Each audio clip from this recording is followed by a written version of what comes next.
مقداد بن عمر Al-Kindi رضی اللہ عنہ نے بیان کیا، وہ بدر کی لڑائی میں نبی کریم صلی اللہ علیہ وسلم کے ساتھ تھے۔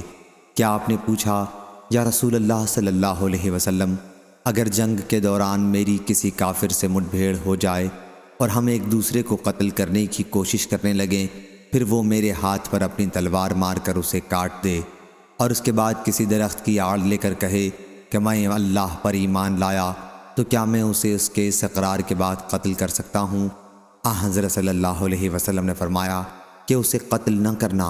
انہوں نے عرض کیا، یا رسول اللہ صلی اللہ علیہ وسلم، اس نے تو میرا ہاتھ بھی کاٹ ڈالا اور یہ اقرار اس وقت کیا جب اسے یقین ہو گیا کہ اب میں اسے قتل ہی کر دوں گا۔ حضرت صلی اللہ علیہ وسلم نے فرمایا،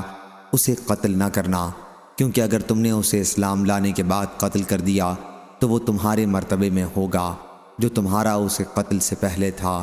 یعنی معصوم معلوم الدم، اور تم اس کے مرتبے میں ہوگے جو اس کا اس کلمے کے اقرار سے پہلے تھا جو اس نے اب کیا ہے، یعنی ظالم مباح الدم۔ صحیح بخاری حدیث نمبر 6865۔